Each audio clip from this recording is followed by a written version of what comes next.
Good to go? All right, we are live. I'm going to call the Newcastle Planning Board meeting today, July 21st, 2022, to order. First thing on the agenda is to approve the minutes from 4/21/2022, and unfortunately, we're going to have to table that for next meeting because we don't have enough members here who are at that meeting to vote on them, to adopt them or accept them. So we will just go ahead without objection. We'll go ahead and table that for next meeting. And say thank you very much to Shelley for getting them ready. They look great. All right, so our first application of the evening is Bruce Benner. You want to come on up to the table there? Thanks. So the location of the is number 1 Campground Road in Newcastle, map 2, lot 54. And I think we may have got the district a little bit confused here because I'm pretty sure we're not in D3 neighborhood business. Yeah, we are in just to get this clarified here. We're in rural highway. Yep. Okay. Great. Well, thanks for coming. Thanks. So as we usually do, we ask folks to just give us a little bit of a rundown on what the project is you're looking to do. All right. Well, it's basically just a simple dock and runway and float, just so I can have access to the river. Pretty simple. Does the I have several questions. If we're ready to get going. Sure. My first question actually goes to the application itself because normally when we receive applications for piers, wharf, docks, things like that, the applicant has already gone through the process of applying for and getting the permits they need from DEP, IF&W. You have to send it to the native tribes, and I mean, there's a whole process. Right. Yeah, that's with the Army Corps of Engineers, and yeah, and I've been in touch with them. There was a delay, and now it's. I just talked to them a couple of days ago, and it's going to be. He said it could be 30 to 60 days. Oh, geez. Yeah. Okay. So, right. But he has everything. Okay. And you know, he's been really helpful. Peter Olmsted is his name, and I've been in touch. I've emailed all the tribes, and I've done everything that I'm supposed to do. Okay. So, and I don't believe there'll be any problems. All right. The only reason I mention is because our approval is usually the last in the line. Gotcha. So the way it usually works is you get all those other approvals together, and then since we're the actual municipality in which the project is going to take place, right, we're the final stamp of approval after they've all said, yeah, sure, you're good to go. Yeah, I understand that, and I talked to George about that too, and I asked George if we should postpone the meeting until next month, and we decided that we just have the application contingent on the approval from the Corps of Engineers, and also the DEP wanted to have this the public meeting first before I file. Oh, I love that. Yeah. I love it. It's chicken and I had and to the put egg. It's ridiculous. Yeah. So they just want to make sure that the town's okay. Yep. They'll always say that. Okay. Well, let's jump right in then, and just take a look at it. So as I usually do, I just sort of walk down the code, step through everything. Everybody good with that? Got any questions before we get going? All right, let's go to the district page first. That's SD Rural Highway. It's going to be on, if I can zoom back out here. It's going to be on page 30. What is it? 30, 29, 30. Yeah, 30. Thank you.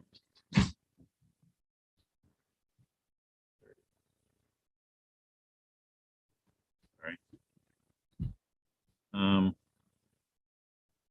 right, so just double checking that there are no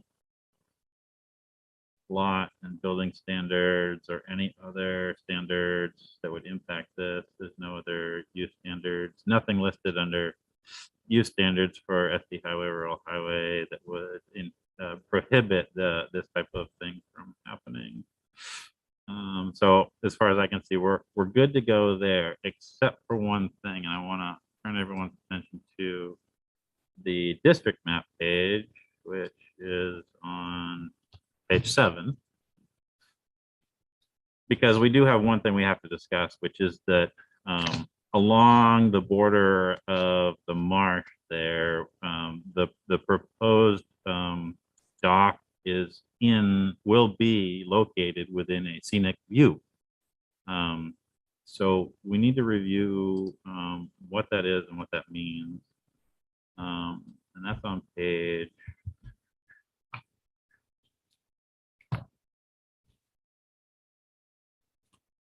Right. Oh, it's right at the beginning. Yeah. So yeah, right. Thank you. Yeah.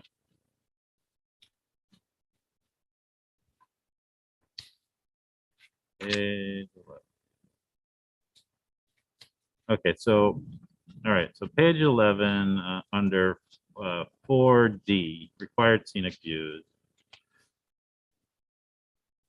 I'm just going to read the relevant parts here. Lots subject to required scenic views must be reviewed by the planning board and are subject to the standards below.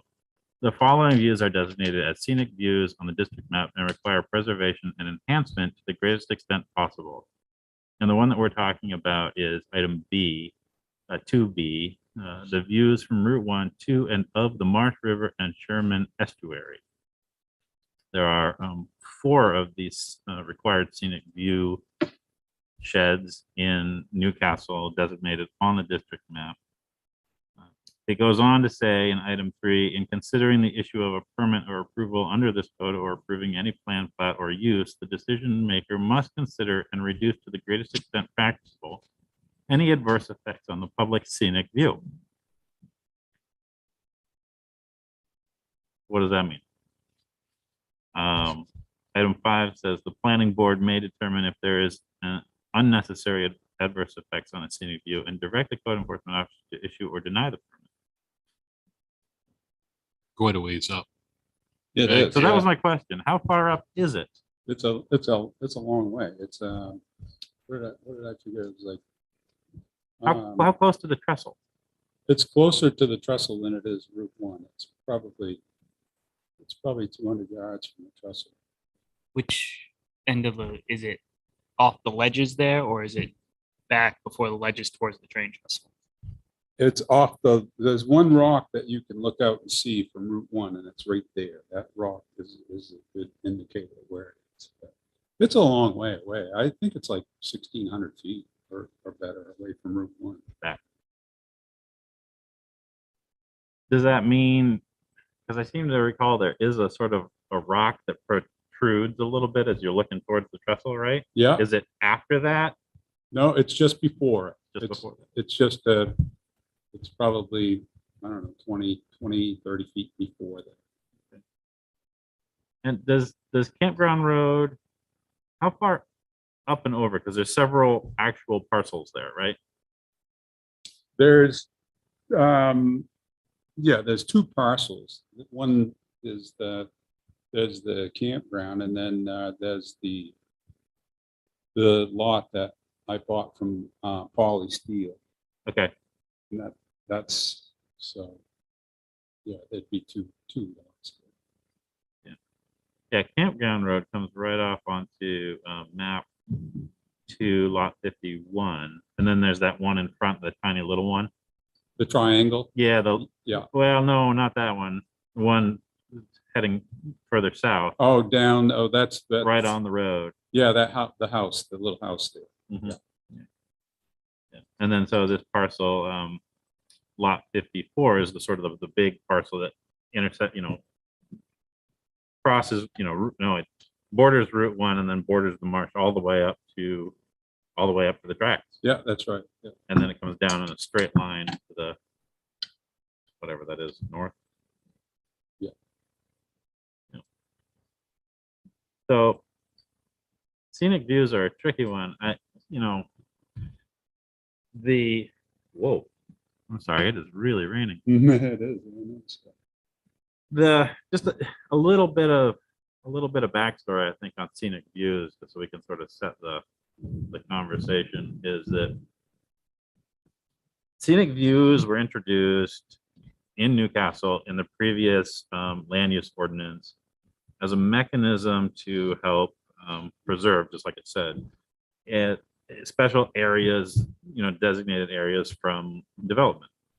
And the way they did it was just to say, okay, like this area, and the language they used, which was not on a map, this is why we drew it on a map this time, was very vague and could be interpreted several different ways. So we had to clean all that up. And so we drew circles on the map, made it very clear. And the intent, as I understand it, was always to say, look, in these areas, we don't want to see people, cutting down all the trees and chewing up and putting, developments or whatever that would impact people's enjoyment of the view of those areas. That was the original intent. Yeah, I get that. I don't know that a dock necessarily qualifies as development. I mean, personally, I don't know that having a dock. Well, okay, so there is a question of scale, right? If there were 20 docks, that would be an impact. Right. So should we consider other things? There's a railroad trestle, there's a power line cut. Mhm. I'm just looking at Google Street View, and it looks like to see your dock, you're gonna have to looking past the power lines, and the things you're gonna be more noticeable are the railroad crossing just past your float Yeah, that's the and way the I power would. line cut that comes across your land, Right. which I don't know if that, is that a mitigating. The dog's certainly more attractive than a power line. I would rather. I would rather see a dock But with a as you power say, line. if it Right. becomes dock, that's sort of different. but it's Exactly. one Yeah. Property. Yeah. Unless you're gonna subdivide. Right. Dog with a nice bolt might be distracting from the power line. Yeah, I guess, I mean, and this is one of the very few places in the code that is subjective. I freely admit that. But I think we need to look at, the intent behind it. And we also need, let's go back and read that real quick before I keep talking. I think I love about this is that everything has an intent.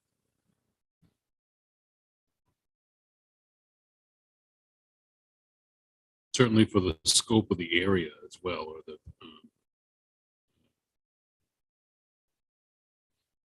it's a large area to have something that's, a dock would be not too imposing on, Right. comparatively to an apartment building or Right. something. That's kind of what I'm thinking, right? Is like, if you were to, let's say, within that view shed, on the land, but set back from the shoreland as it would require, put up a 4-story hotel with a big neon sign on it, that would be, I think, an impact to the view shed. Right. A dock, It's with a kind of boat. part of the main coast character as well. kind of what I'm, kind of where I'm leaning. So I wanted to clarify that, bring it up because it is one of the things we have to consider. But as far as I'm concerned, I don't see a dock being any adverse. Let's see if I get the language here correct.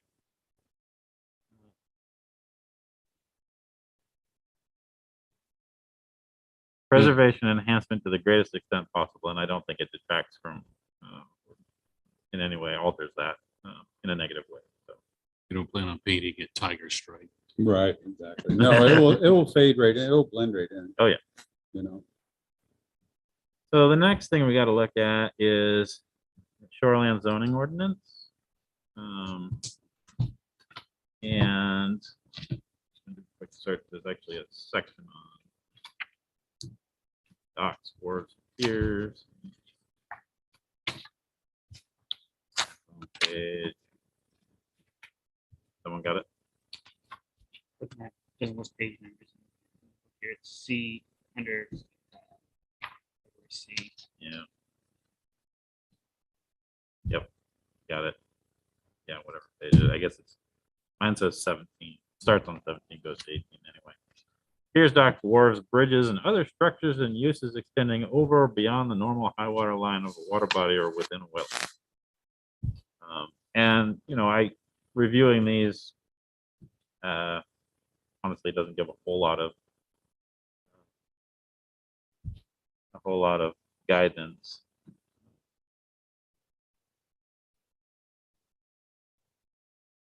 And so I would honestly say just reviewing all 8 of those items that were, you know, it's not going to be a problem for any of those. And just to clarify, we're talking about a permanent, not a temporary structure. Temporary structure could be reviewed by the CEO and permitted, but this is a permanent. It's going to have piers. The pier is sunk permanent. in The float will be probably pulled annually. every season. Yeah. Every fall. Yeah, that makes sense. So it's just the same, I think, as every other dock and wharf and pier that we've done so far. Pretty simple. So I think it meets all those criteria. I think it's fine with the scenic view shed. And I think that if everything comes back, you know, from Army Corps, DEP, all the whatever, and everybody's fine, which I can't imagine why they wouldn't be, that we could make this approval contingent upon receipt and approval of those. And George could just double check it for us. Yeah. One comment. On the third page, you list the dimensions of the wharf, ramp, and float. The float's 10 by 20. And on you've got a nice drawing, which shows it is 10 by 20. But on the sheet, tell us about your proposed pier, dock, or wharf. There, the dimensions of float is 20 feet by 40 feet. Did I make That a sounds mistake? like really Is big. that the one on the resource protection application? I think I saw That is that. a very large float, and I don't think it's what you intended. Yeah, National Resource Protection Act application. Second page of that. Yeah. Page number 60. Oh, you're right. I totally missed that. Yeah. Dimension of that's- float, 20 by 40. You might have just been thinking. Yeah, Yeah, there's some 20s and 40s in your other dimensions, but so that's just a typographical thing. oh, yeah. Yeah, no, that's supposed to be,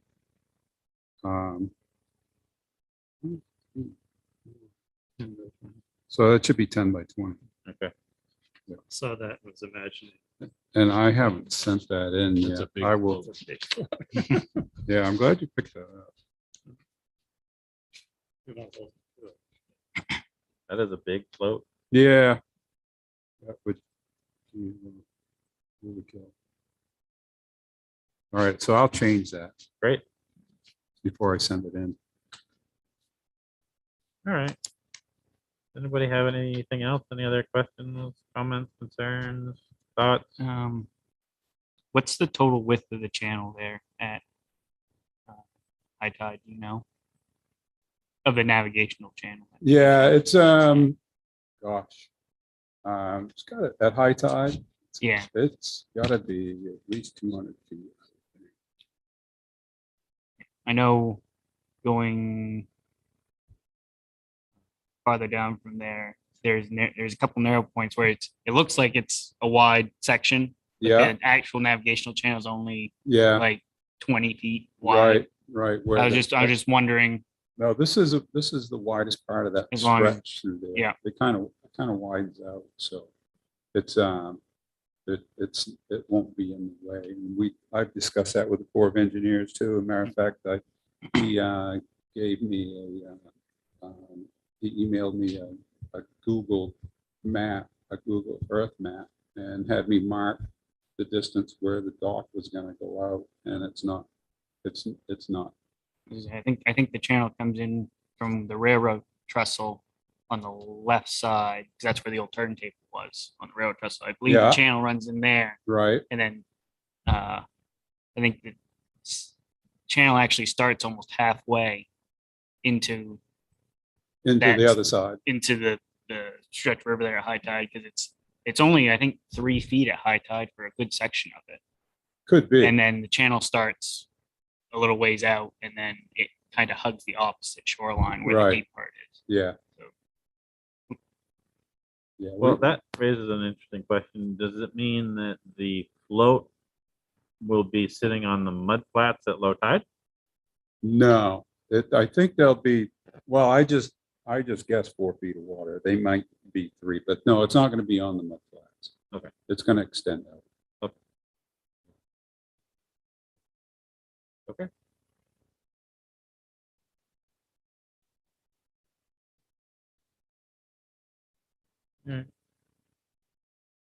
Would the proposed construction of it would there be a company coming in with like a float barge to set the pylons or anything like that?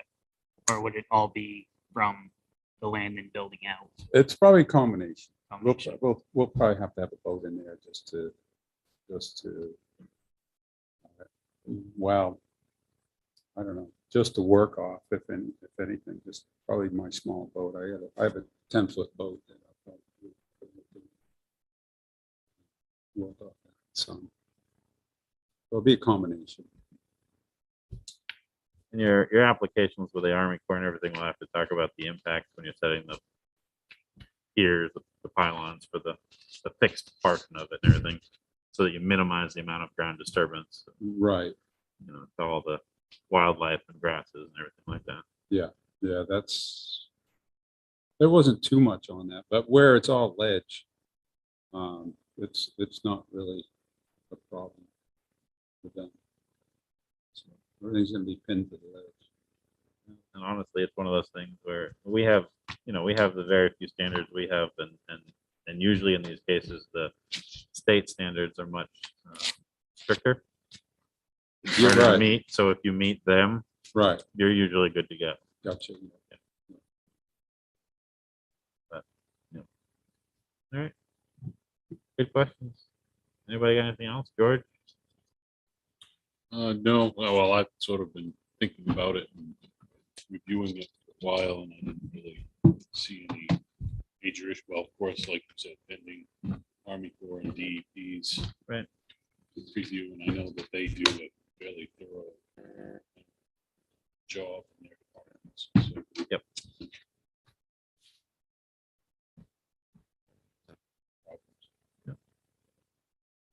Your access is clear going down in there. Yeah. Not too much disturbance. No, Uh, shouldn't be any problem. And I will check that. Okay. You know, in the concluding package. Yep. What that looks like.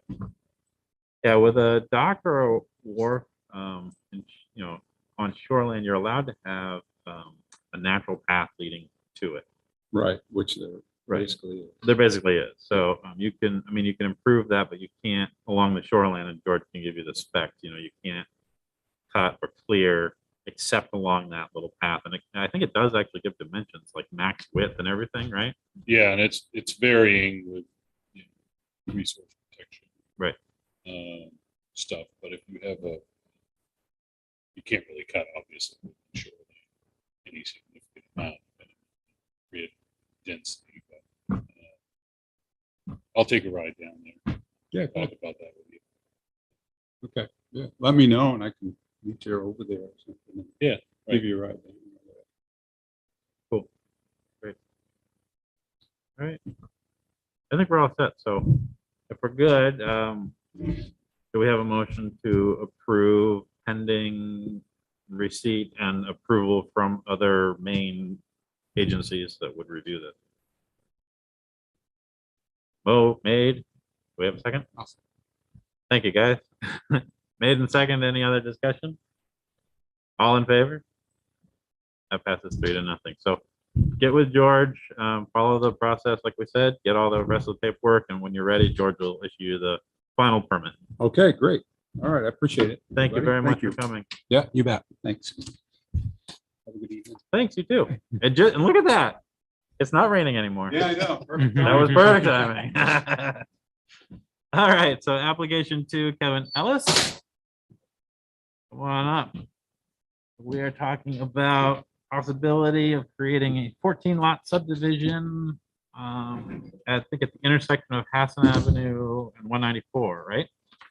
Yes, sir. It's around that area. Yeah, it won't be touching 194, but yeah, that. In that, okay. So we're talking about map 8 lot 28, and it's in the D1 rural district. So thanks for coming. Why don't you tell us a little bit about what you're thinking? Great. Yeah, thank you for having me. Basically, I bought the whole property about 6 years ago. It's a 50-acre parcel with a farmhouse.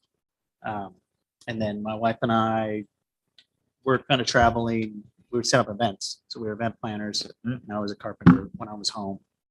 So with 2020, all the events got canceled. Yeah, right. So I kind of became full-time carpenter, Sure. working for a general contractor in Noblesville. But we ended up getting the property to a point where we were happy to sell it. We had acquired a couple of fixer-uppers around the county. Yeah. So we ended up deciding to sell that property, but keep the 45 acres for future building. I plan to put a house down the road to move back over to. Yeah.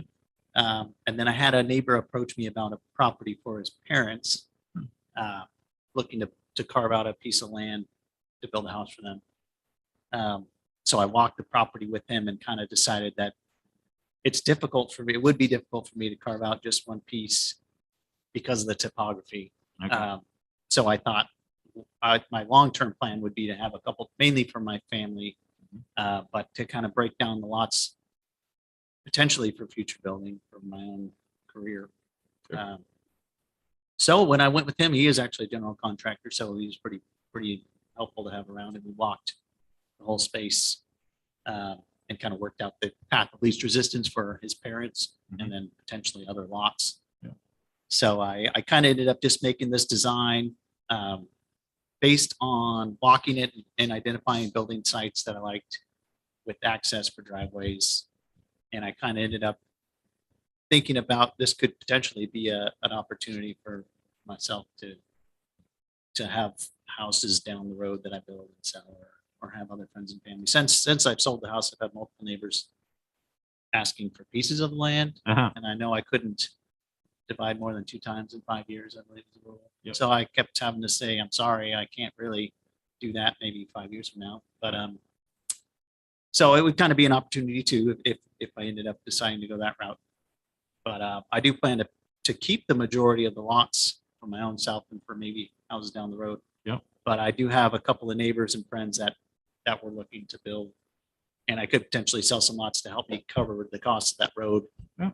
And the utilities and all that stuff. So I don't have I made any commitments to anybody. This is just my rough draft. And just from living there, having to kind of, the topography was the main kind of design limiter. Yeah. It's a little hilly. It's not too bad, but it's almost like a camelback shape. So there's 2 plateaus and then both sides kind of slope down away. So it wouldn't be just kind of a straight road. I ended up taking it was forested in the early 2000s. Yeah. So these are logging roads that I had used to make this design. And then overall, the property is not super dense because most of the trees were taken out, about probably 90% of the trees. So it's a lot of scrubs and newer growth. So that was my plan. And I just kind of thought I was kind of going on getting excited about it because this is like a long-term dream for me. I've been doing carpentry for a long time, but I always thought about almost designing a neighborhood being a bucket list item. So I kind of thought I'd take a crack at it. George has been super helpful for me. So I've consulted with a couple of contractor friends and the road designers and kind of gotten some feedback. And this is kind of where I'm at now, but I'm very happy to adjust any lines or do any changes based on what the town would require or environmental surveys. I haven't done anything like that yet, but I don't anticipate any from living there. I lived there for 6 years. I don't see any eagle's nests or anything that's obvious, but you never know with environmental survey. So I'm happy to, I'm not stuck in my ways or I'm not committed to anybody. So Okay. I'm just happy to take step one here and I love it. see what we could do. Yeah. That's great. Well, Yeah. thank you. That's it's, honestly, I got to say it's a little refreshing. Yeah. So thank you. So yeah, I looked at it and you know, I love it. We haven't had a subdivision in Newcastle, just you know, for everyone else's, for a true subdivision. I don't even remember. I think the last one was on the border of Edgecombe, right? The one that straddles Edgecombe and Newcastle down on the river road, right? Yep. But that was mid 2000s. That's easily 15 years ago. So it's been some time, and obviously we've High updated ground. our code. What's High that? ground, high ground road. But I don't know when that was. I don't know when. While, not And that was kind of an example for me because that one's just up the street a Yep. bit further. And I was kind of looking when I was making the design, because there's a couple of lots that don't have as much road frontage. Yep. But he had that, or they had that going on, and I kind of thought, Yep. they know more than I do probably. So there was a couple areas that I know I might have to tweak, but Right. I had looked at that property as a kind of example, relatively recent, and it was close to me. See on my little map there. Well, you want to dig in, and let's Yeah, let's exactly. review the what the code says, Sure. and just sort of try and understand it a little bit. I like it. We are in D1 rural, so let's start there. That's on page 12 of the core zoning code, 12 and 13. And rural's got some fun, interesting stuff in it, right? So looking under lot dimensions, we have width 100 feet, depth not applicable, so any depth lot, minimum lot size of 1 acre, and then primary frontage line length of 250 feet. So for any single lot that's split or created after the adoption of this code in the rural, you have to have, that lot has to have at least 250 feet along whatever road it is or it borders. Except that if you flip over to district standards, item 3, sorry, right there, don't turn the page, it's literally the next column over. Under district standards, item 3, it says subdivisions and subdivision lots created after the date of adoption of this code shall be exempt from the minimum primary frontage line length standard with the following conditions. A subdivision that has frontages on both a subdivision road and a non-subdivision road must conform to the minimum frontage line length standard along the non-subdivision road. So just real quick, going back and looking at the map that you've created for us here. Sure. Hassan Avenue would be the primary frontage for the entire subdivision. And so what you got designated as lots 1, 2, 3, and then where Estes Road, which is actually still a road, a town road. Is it really? It is. Lots 1, 2, 3, and 4, by that standard, would all have to have a minimum of 250 feet of frontage along those two roads on that side. The other sides of the roads, or the other lot, the other side of the lot that borders the road that you're proposing to create, would only have to have a minimum of 100 feet. Okay. Does that make sense? Yes, sir. So I think, 1 and 2 definitely have it. I'm not sure about 3, and I'm not sure about 4. Okay. We'd have to sort of, we could play with Google Maps a little bit and try and figure it out. Nice little measuring tool. And see if that conforms. That'd be the first thing that I'd look at. Okay. So then, the other thing to look at, there's nothing else really, because you're just talking about lots. Exactly. Yes, sir. So there's one more thing to talk about when you're thinking about doing a subdivision, especially in rural, is the size of the lot. So at the moment, what you're talking about is, can't remember the size of the biggest lot that you're proposing right there. I think 5.3. 5.3 acres. Okay, cool. So in rural, you have 1 acre minimum lot size. that with that 1 acre, you can get, a house, 2 dwelling units. So you can have like a house with a back cottage. You can have a house with an attached garage that has an apartment above the garage. But basically, on that one lot, you can have 2 dwelling units, right? Okay, right. So an interesting thing that the core zoning code does is if you have more acreage, you can opt into other patterns of development that will get you more uses, basically. So if we go down to, I gotta find it real quick. It's under building groups. If you made your lots 5 acres, page 52.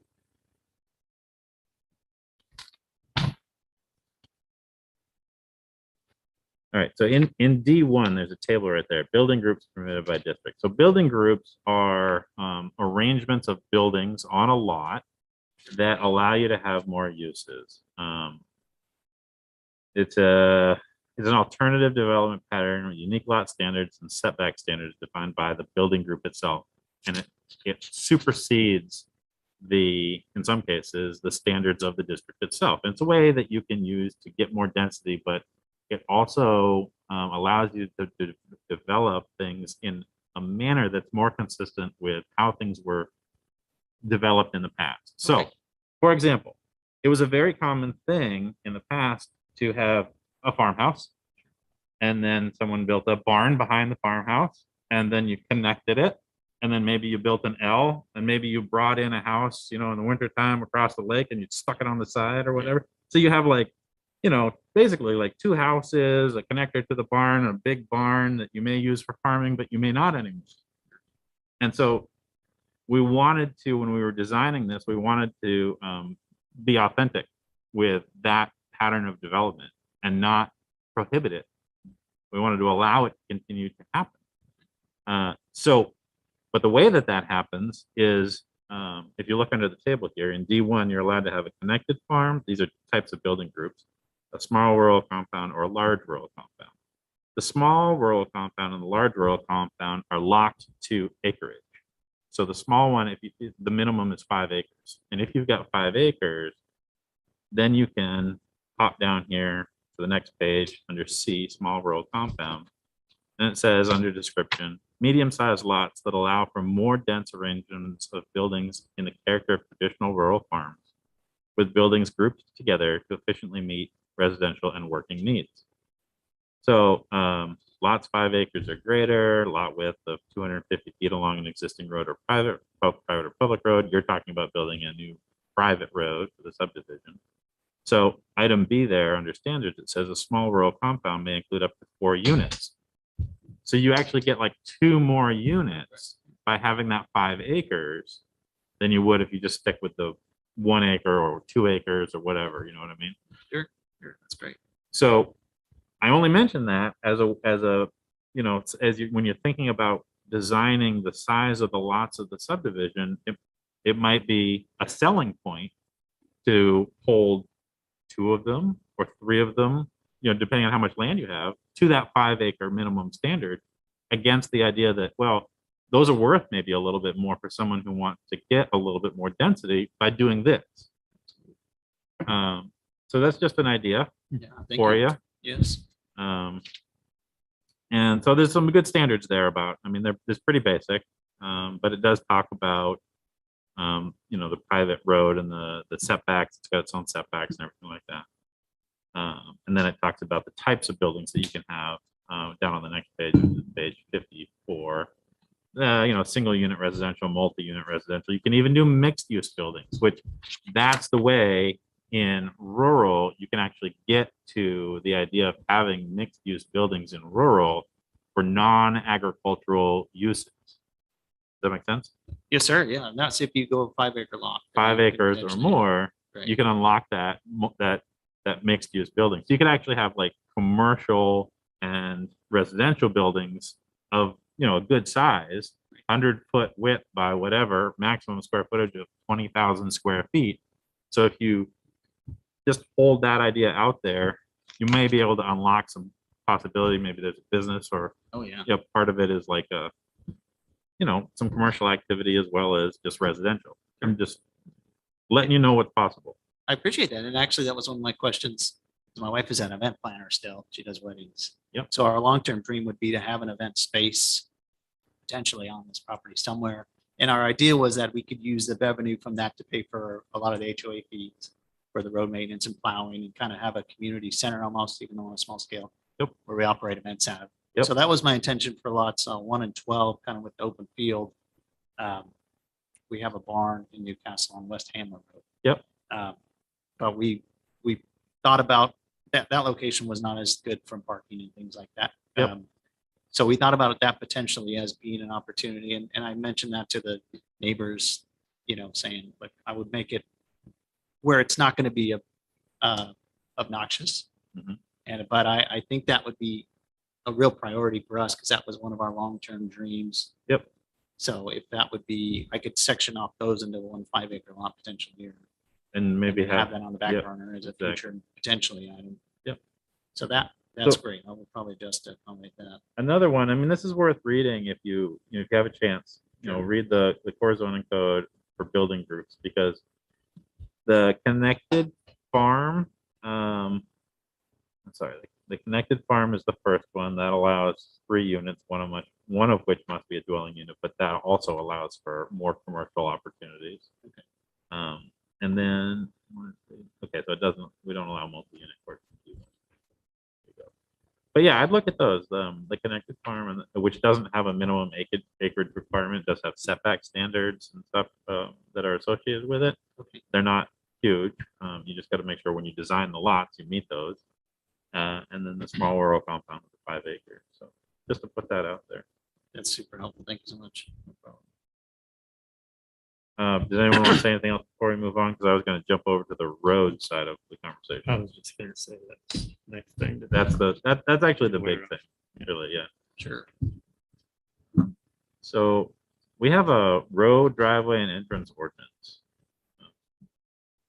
And so when the core zoning code refers to a private road is defined in the road, driveway, and entrance ordinance as being a road of certain standard.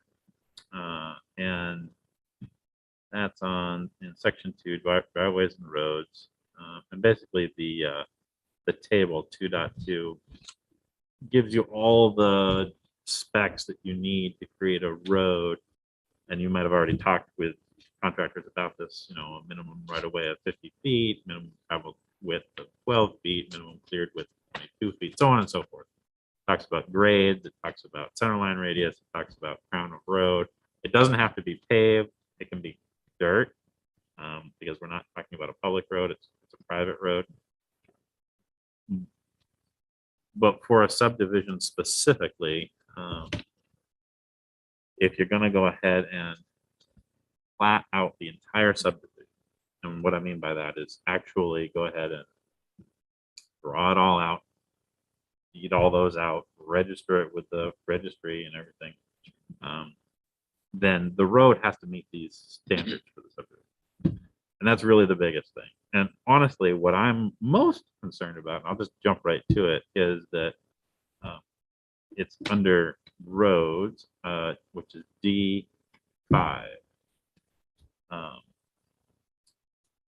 And I'll just read it out loud so that we all.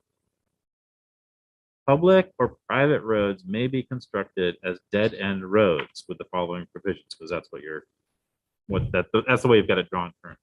Sure. Dead-end roads that exceed 150 feet in length, which yours would, shall construct and maintain a hammerhead-style turnaround at the end of the roadway. The permitting authority, item B, the permitting authority may require the reservation of a 20-foot wide easement at the end of the road in line with the road to provide continuation of pedestrian traffic or utilities. Item C, the permitting authority may require the reservation of a 50-foot wide easement at the end of the road in line with the road to provide continuation of the road. So, and then here's the other one. public and private roads shall be constructed so that all changes in grade shall be connected by vertical curves in order to provide a minimum sloping sight distance of 150 feet.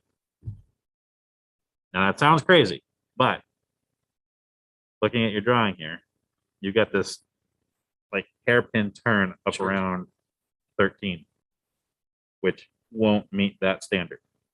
Because if you were to put a driveway anywhere on that radius on the top of 13, you wouldn't have 150 feet period. Does that make sense? Sure. So that 100 feet excludes the driveway width? Or is that- Excludes it, yeah. Okay, okay. It's like, you got to think about it as if you're sitting in a car in the driveway to get onto the road. You need to be able to basically see both directions. Okay. For an unimpeded 150 feet minimum. Okay, great. So So, in that scenario, I mean, the actual, if I were to make the road and continue through lot 14, kind of straight to that cutoff, I think it was about an 8% grade was my contractor said. So that's why I kind of went around oh, I got so it's not a steep pitch off for Right. that there. But at that top end of that lot 13, it's actually on the plateau. So Yep. I kind of chipped away at it versus the logging road where it is, the logging road is relatively sharp. Yep. But I could, make it even more rounded, I guess. Or again, I'm not, I thought about a turnaround point just right there. Yep. But I didn't want to have a bunch more traffic on this SD road kind of side. It's actually kind of narrow and I didn't want to introduce more, maintenance to that road. So that was my idea. At the end of that little extension, there is a flat area for a turnaround, which I did kind of account for, but I didn't account for the hammerhead. Exactly. So the idea behind that is, and there's standards in there, but it basically, and Lucas could probably speak to this better than I can, but it goes to emergency service vehicles. So if we had to get, like the big rescue truck or any of the big trucks up in there. Yeah, the main engine you need to turn that around, you need at least, You need a lot. you need at least like 80 feet to get that. Right. And that's tight to get turned around. Yeah. So, I don't want to discourage you completely from the way you've drawn it, but two thoughts occurred to me. One, if there was some way to design the road that it started on Hassan and came back onto Hassan, Okay. Sure. then you wouldn't have that problem. With the emergency vehicles, you wouldn't have to maintain that hammerhead, which has to be maintained clear, you know what I mean? And you can't pile snow in there in the wintertime. Sure. Which unfortunately, a lot of these dead end roads, that's what happens. Guys go in there, they just plow a snowbank in and bang. And then these guys show up and they can't either get there or can't get turned around. Sure.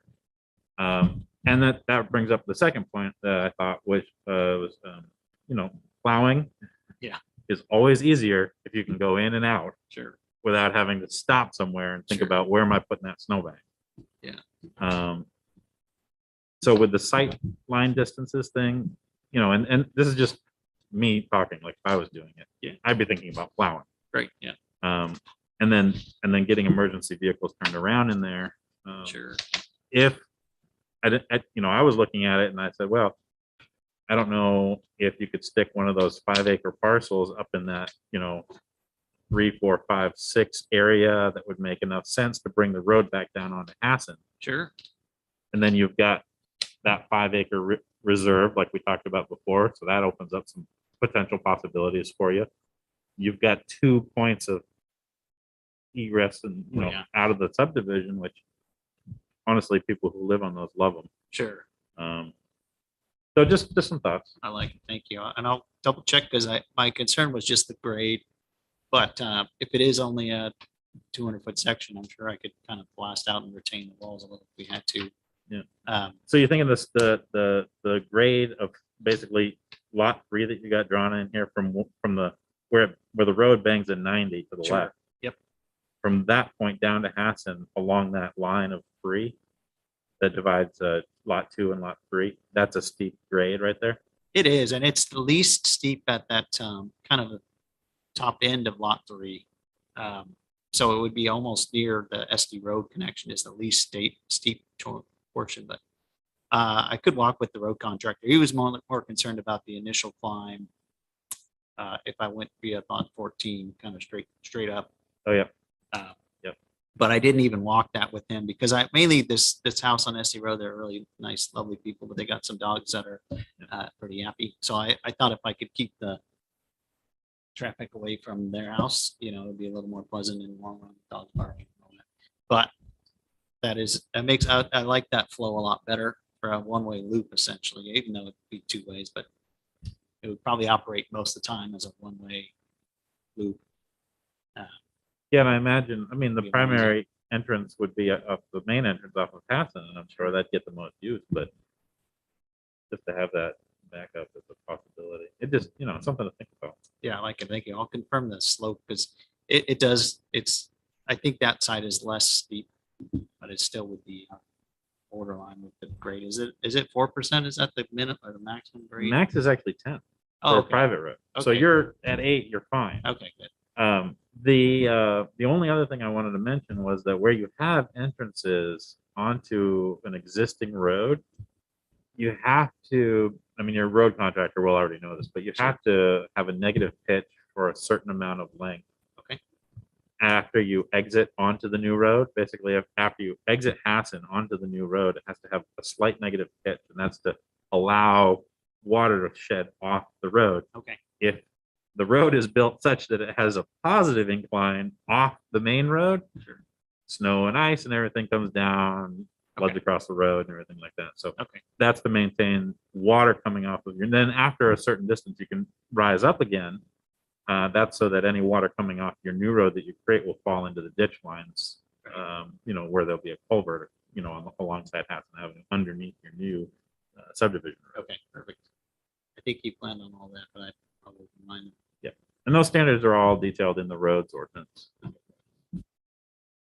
And honestly, those standards are stolen directly from DOT. So it's It's usually less than a 3% grade for 30 feet.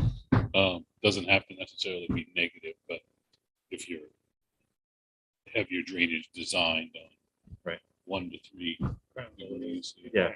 Would that be under design, the 2A, 3% above the flow, adjacent traveled way for the first 20 feet of the entrance? That's it. Yep, that's it. Okay. Yep. That shouldn't be a problem based on where I put that. And I could move the entrance and exit, that's just the path of least resistance again, is I plot that. Sure. And to eat up the less of lot one, because I plan to keep that lot as my own. Yeah. site, so. No, I mean, follow the path of least resistance to the best that you possibly can, obviously. Yeah. But any road will have to meet the minimum specs for safety. Sure. And so that's the only reason I was concerned about that sharp loop around 13. Mhm. And then, just to give the emergency vehicles, you can do a hammerhead. I'm not saying you can't. You Yeah. absolutely can put a hammerhead in there. Yeah. But, I work at a lot of places and in subdivisions or whatever. And I can't tell you how many I'm like, where does this go? And you go down and it's just, it's nothing. It's not maintained. Sure. And the plow basically in the wintertime stops plowing 20 feet after the last house. Yeah. You know what I mean? And you've got this massive 40-foot long snowbank, Sure. 4 feet tall, for 6 months out of the year. Well, my intention with that corner was at least to have semi trucks be able to make the turn, which is one way I explained it. It might just be my map, I drew this on Google Earth. So it could be not completely to scale there, but that's what I wanted from doing construction. Obviously, there's tons of trucks to load and unload, and I don't want it to be a pain for them to, Right. have to do 12-point turns. So Right. that was a pinch point, and then the grade, but I'm sure I could fan it out and make it a little more. Well, if it meets the specs, it meets the specs. You're fine. That's great. I guess it would be difficult to measure the tightness of that turn. I don't know if there's a radius. If there's any way to So define that. there's a kind of thing. wonderful tool. Okay. If you go to the town website, Sure. newcastlemaine.us, and then right in the middle, there's a button that says Maps and Property Info. Okay. If you click on that, it takes you to a website called axisgis.com/Newcastle, Maine. Sure. It's basically our assessor's database, and you can click on any lot there.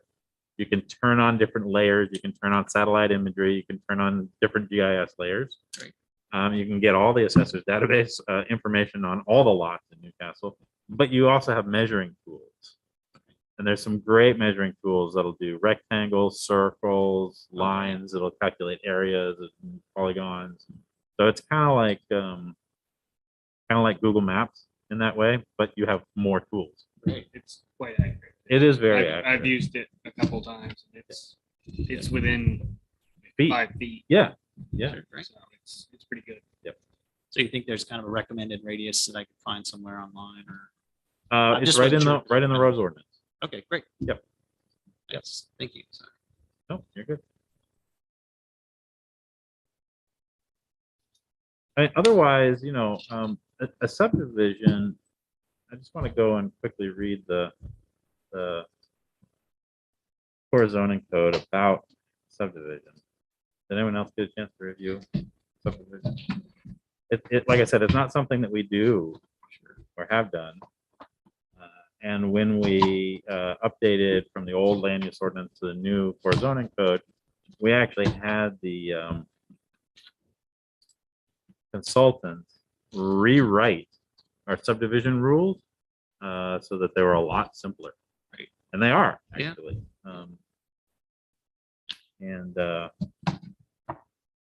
And one of the things that they included was the ability to phase a subdivision. That's item D. It just talks about how you can permit a subdivision to be completed in phases, which is kind of cool.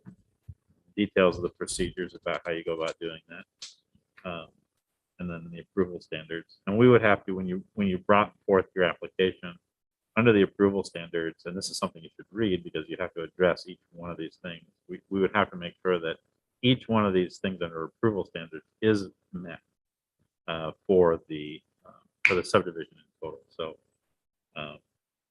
it depends. It's totally up to you how you want to go about doing it.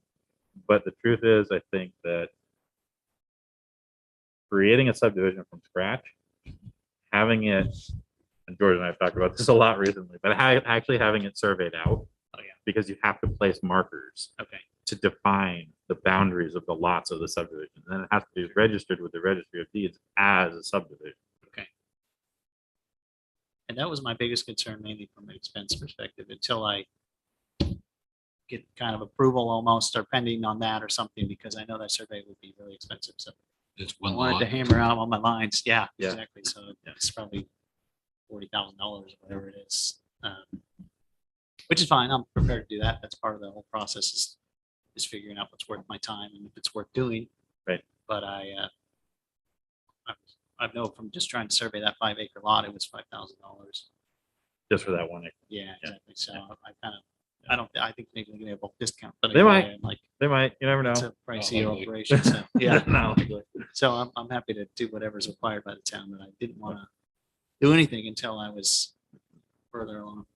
That's where phasing might Sure. help you, because since that is a huge expense, and to try to minimize, you really want to put more into your road and less into surveying. And perhaps you can do a large lot with a pre-plan of division. Yeah. For some portion of that. Be great. And I plan Cut to, down some of that cost. and I think that 5-acre recommendation is great because I plan on a house for my parents and things like that where I could probably put it on the same lot as. And then I could kind of have less lots maybe. That would probably reduce my overall tax burden as well if I'm hanging on to all of these for a while. Yeah, good. But like George is saying, you could stage it in phases. Sure. I mean, you have to design the road. Exactly. That has to be engineered. Okay. Right. But beyond that, nothing says you have to go out and survey out and break out all 14 today. Okay, great. You could do 4, 5, 6, whatever is the minimum you think you want to start with, and then the beauty of that is that if you don't get to doing the rest of it in the next 5 years, well, year 6 you can split off another one or 2 actually without having. You see what I'm saying? Yeah, exactly. Without having to keep going. Right. And having Okay. and those you could actually deed out yourself without having a surveyor having to Okay, great. do them. So no, that's not true. It's a registered subdivision. It would have to be. Every lot in the subdivision has to be surveyed out. I'm sorry. Okay, and the initial stage, or it could be still surveyed? It could be surveyed out afterwards. Okay, great. Yeah, yeah, yeah. As long as I wouldn't have to do 14 at once, that would save me a lot. Yeah, certainly. And if you had an overall survey of your half of it in one chunk, Sure. then you've already got those boundaries stated. So later on, when you break off a piece or whatever, you're much smaller, Side. the cost hopefully will be less. Yeah. Okay, great. That's Hopefully. great. Thank you. That helps a lot. And the only other thing I wanted to mention was that, the process of moving forward from the town perspective would be that, when you finally decide what your plan's going to be for the subdivision and you've got it basically hammered down, you put together your full subdivision application. Okay. And then we'd have the code enforcement officer, we'd have the life safety officer, we'd have the fire chief, we'd have the road commissioner, all review the application for from their aspects, and then after we got recommendations or whatever from them, then we'd hold a public hearing to review the subdivision application. Great. And then that's it. Okay, that's great. It's pretty straightforward. It's just that from the time you submit the application, I think there's like 60 days where everybody has to sort of read it and review it. Okay. So there's a little bit more time initially for that review before it can happen. So it's if it was something you were thinking of jumping on right away, I don't know that it could happen quick. Okay, yeah, that's fine. I kind of anticipated months and months. So that's not a problem. And my one friend that is looking for a house for his parents is a contractor and he's behind on his own stuff.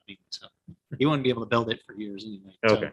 I don't think there's any timeline on my end. I just wanted to start the process because I know it would take a little while. Yeah.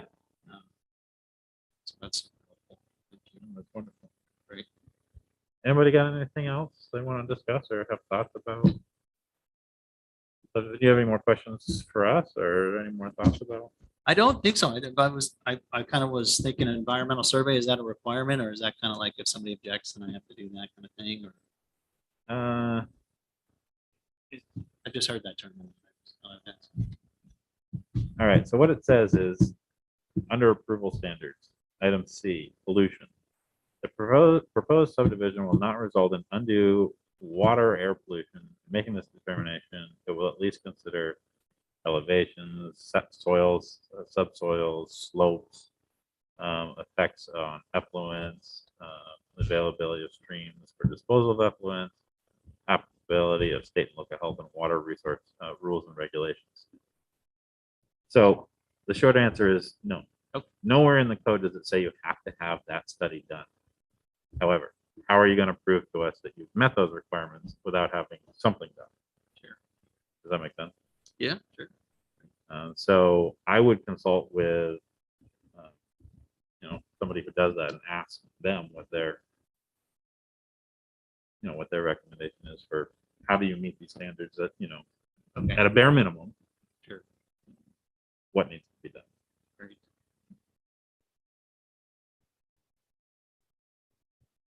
And then we're not on municipal water supply, so we don't have to worry about that. But for any lot that eventually will be built, erosion, sewage disposal, things like that, all have to be considered when we actually review the application. That would be site specific anyway, really. They would.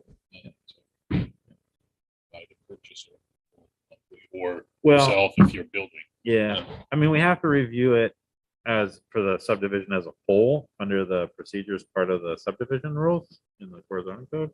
But then each individual person who comes like to build a house or whatever, they got to get their own permits and come and do the whole thing. Okay, great. They may not have to come to the planning board, honestly. When you design it out the way you're talking about, the only thing that might have to come to the planning board is if you utilize those 5-acre lots and do a small rural compound. Sure. That would have to come to the planning board. But Right. just a standard, house and a garage or whatever, the CEO can handle that. Great.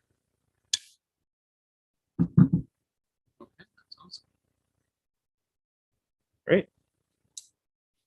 Well, I hope we helped and didn't confuse you. No, that's super helpful. Yes, I think I was a little, I mean, reading over the court zoning code, I was a little confused at times, but George has been super helpful. I'm excited. I think it's something I'm glad that I'm not been steered off to not doing it. So I appreciate it. I think it's a good opportunity for the town Absolutely. to do a lot more tax revenue from the building lots versus just the tree growth. So it's in tree growth now. It is in tree growth now. Okay, all right. So So I you're spoke to aware Jim there is a about that. tax sort of. Yeah, exactly. So I spoke to Jim a lot, Jim Murphy. Yep. And he's aware, and he said it's not too big of a deal to get out of there. I have to pay the fee and all that. Right. I'm ready for that. It's part of my budget. Well, that may factor into the idea of phasing it as well. Sure. You know, you could just take out the portion you plan to subdivide and leave the rest for That's later. great. Yeah, you're right. Yeah, the other thing is if you phase it, you won't be paying taxes on individual lots. Until they're sold, yeah. Okay. Which is Another, Yeah, that would be helpful. it's a balance, I think, you know. Sure. That's a nice sized lot too. I mean, there isn't, I mean, unless you have an agribusiness or something, 5 acres is a nice piece of land. It is a good. And space from your neighbors. Good neighborhood building. Right. So, one last thing I'd just point you at, because we talked about the uses, right? So when you, are looking at the core zoning code, this is just to sort of give you a little bit more information, but sort of tease you in the direction of the small rural compound. If you go look in the core zoning code on page 13, Okay. it has the use table for D1 rural. And every use you see that has a circle with a star in it is something that can be done in that small rural compound. Right. Okay. And there's a lot of them. So if you're thinking that there's any way that you want to have some commercial activity, like you were talking about having an event center or anything else, a catering business or whatever, that would be the way to do it. Okay, cool. That's great.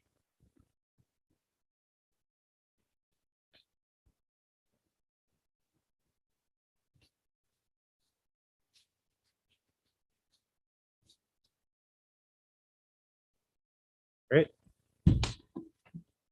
Everybody good? So if you have any more questions, you know, call George. Otherwise, when you're ready, if there's anything we can do, you know, don't be afraid to ask. Great. I appreciate Thank you so much coming. for having me. Thank you for your time there. Thank you, thank you. I think we're all set. All right. Have a great night. Thanks so much. Thanks. All right. Are there any public comments? No public comments? No new business without objection? Meeting adjourned. Time is 7:39.